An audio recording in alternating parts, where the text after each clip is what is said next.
Imagine the battlefields of Europe in 1917: mud, blood, and endless exhaustion.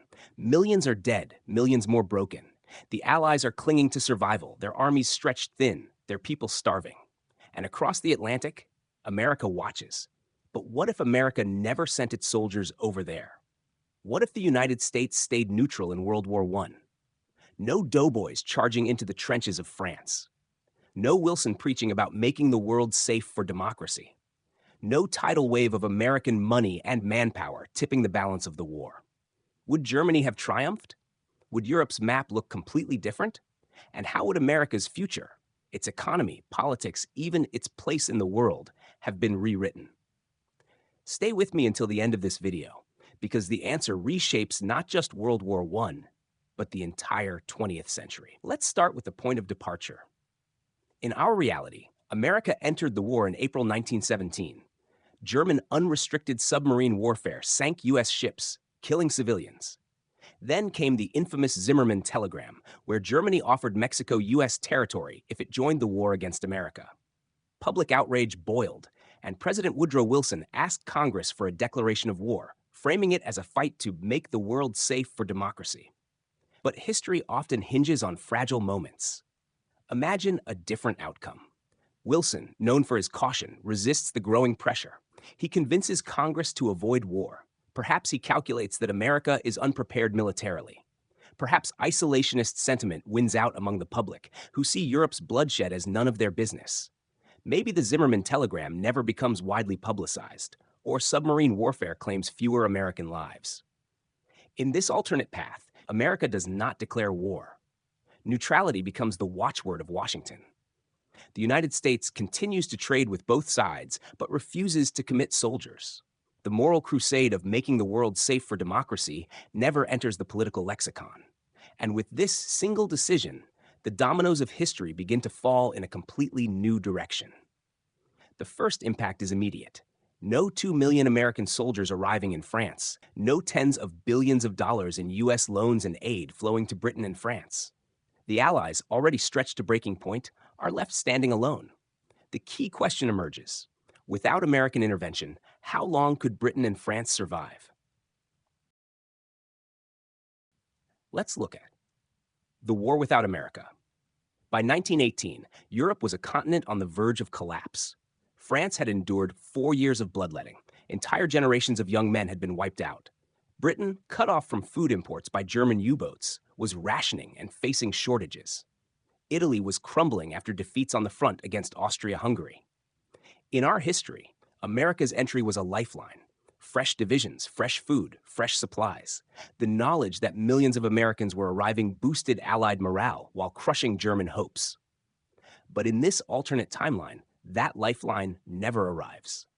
Germany, though starving under the British blockade, sees its chance. In the spring of 1918, the German High Command launches its massive spring offensive, hoping to end the war before Allied strength grows. In reality, American soldiers helped halt this offensive at battles like Belleau Wood. Without them, the situation is far more dire. The French army, already shaken by mutinies in 1917, faces exhaustion it cannot replenish. The British Expeditionary Force stretches itself to the breaking point. Even if Germany cannot achieve total victory, it may succeed in punching deep enough to force negotiations. Meanwhile, the financial lifeline is gone. In real history, American banks lent billions to Britain and France, keeping their war machines running. Without those loans, Britain's treasury runs dry. Imports collapse. Food riots threaten the home front. France, bled dry and half ruined, begins whispering about peace. The war now drifts toward a different ending.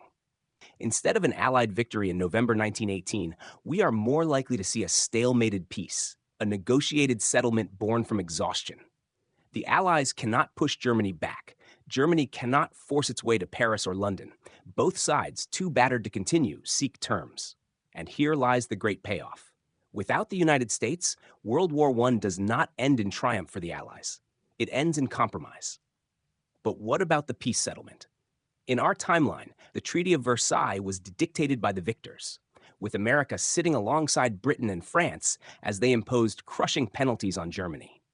Versailles blamed Germany entirely for the war, stripped away its colonies, and demanded reparations so severe they crippled the German economy.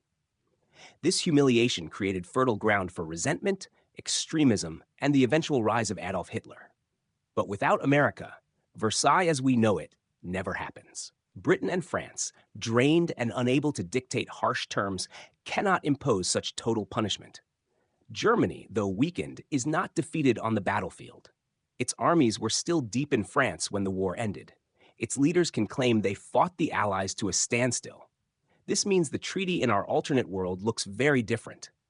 Instead of Versailles, we might get a treaty more like the Congress of Vienna after the Napoleonic Wars, one designed to restore balance rather than punish. Germany might agree to pull back from Belgium and parts of France, but it keeps its monarchy, its pride, and much of its territory intact. Reparations, if they exist at all, are minor. The Kaiser may remain in power, able to claim that Germany endured 4 years against the greatest powers in the world without surrendering. The psychological impact is profound. There is no stab-in-the-back myth in Germany, no narrative of humiliation that fuels extremism. The German people see themselves not as victims of Allied cruelty, but as survivors of a brutal, inconclusive struggle. Without Versailles, Hitler's fiery rhetoric about betrayal loses much of its force. But the consequences extend beyond Germany. France, denied the American backup it needed, emerges scarred and bitter. Britain, bankrupt and exhausted, tightens its grip on its empire to recoup losses. The balance of power in Europe shifts. Instead of Germany weakened and the Allies triumphant, the war leaves everyone battered, uncertain, and suspicious. And that creates a new fragile world order, one that sets the stage for a very different 20th century. How does America's path in the neutral timeline play out?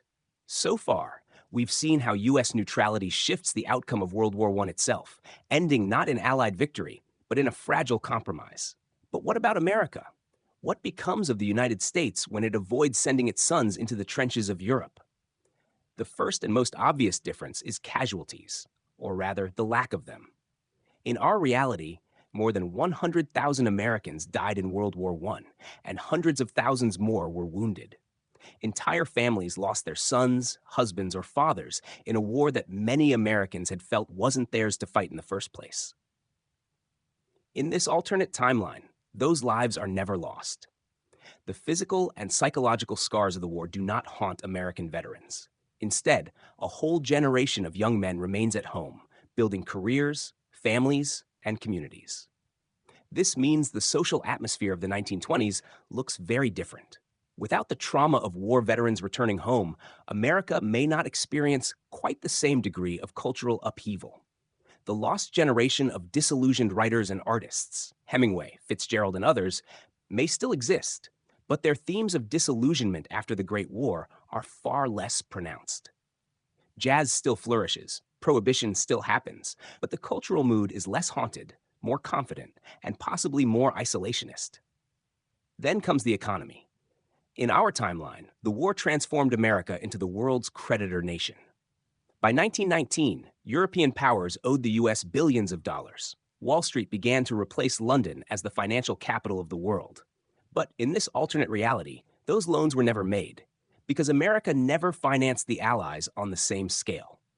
This means two things. One, the U.S. economy grows, but more slowly. Without war contracts, American factories don't expand as quickly.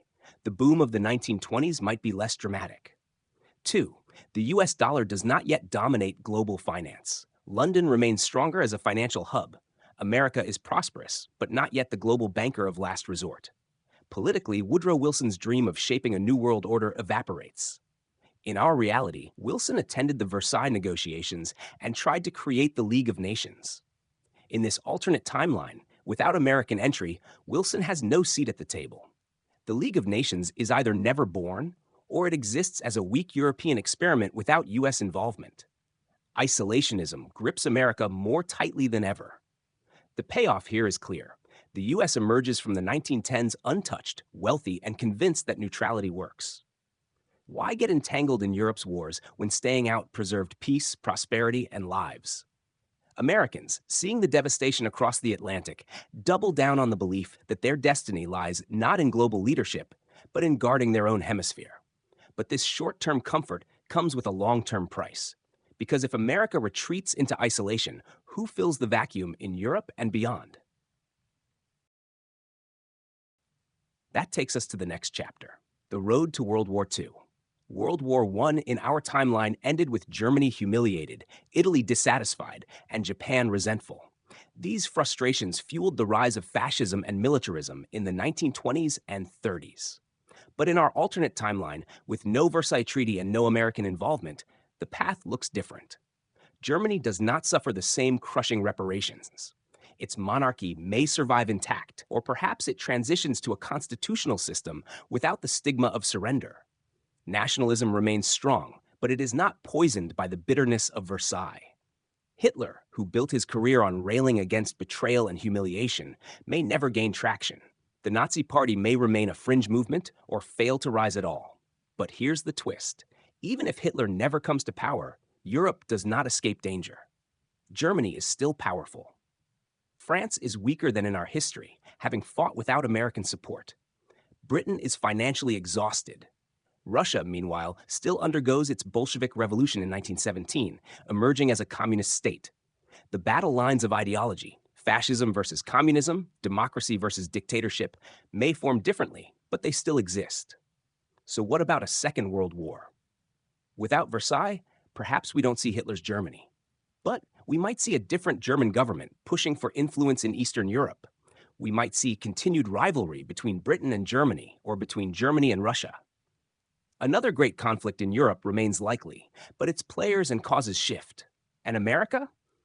In this neutral timeline, the US is even less prepared to engage.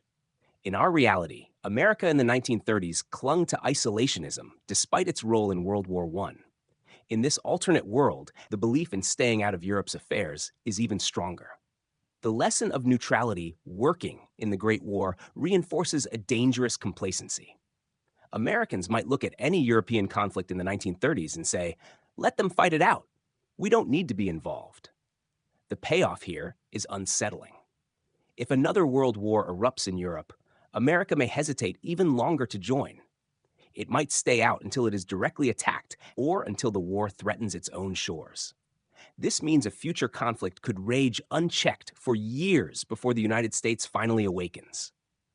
And that brings us to the biggest question of all. Without America stepping in during the First War, does it ever become the superpower of the 20th century? What about the long-term global impact? By avoiding the First World War, America shields itself from tragedy, but also delays its emergence as a global leader. In our reality, the U.S. came out of 1918 stronger, richer, and more confident.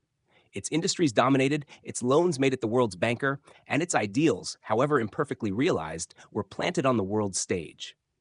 In this alternate timeline, the opposite is true. The U.S. remains powerful, but inward-looking. Its influence is smaller, its willingness to intervene diminished. Europe does not look to Washington as the arbiter of peace. Instead, it remains stuck in the old rivalries of empire and power politics. This reshapes the entire century. The League of Nations is stillborn. Without America, it lacks credibility and collapses quickly. International cooperation is weaker. World War II, if it comes, is bloodier and longer. America joins late, if at all, and the balance of power shifts dramatically. The Cold War, if it happens, looks very different.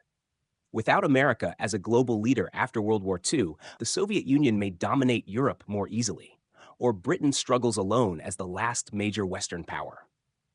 And what about America's own identity? Without the victory of 1918, without the pride of saving Europe, the country's self-image is different. It remains a giant of industry and wealth, but not yet the leader of the free world. Its global rise is delayed, perhaps by decades. The payoff is bittersweet. America avoids the graves of 100,000 soldiers, but in doing so, it forfeits the chance to shape the century. It remains safe but not supreme, prosperous but not preeminent. So what if the United States stayed neutral in World War I? The war itself likely ends not with Allied victory, but with a negotiated peace. Germany avoids humiliation. Hitler may never rise. Yet Europe remains fragile, its rivalries unresolved. America, untouched and isolationist, enjoys short-term prosperity, but misses its opportunity to step into global leadership. And when the next storm comes, whether in the 1930s, 40s, or beyond, the cost of staying out may be far higher. Because by refusing to intervene in the First World War, America delays but does not escape its destiny. Neutrality, in this alternate timeline, buys peace in the short run, but risks chaos in the long run. So I'll leave you with this thought. Was America's intervention in World War I inevitable? Or was it the single choice that propelled the nation into the role of global superpower, for better or worse? If you enjoyed this dive into alternate history, don't forget to like the video, subscribe to the channel, and hit the notification bell. That way, you won't miss our next exploration of the twists and turns that might have changed the world we live in today.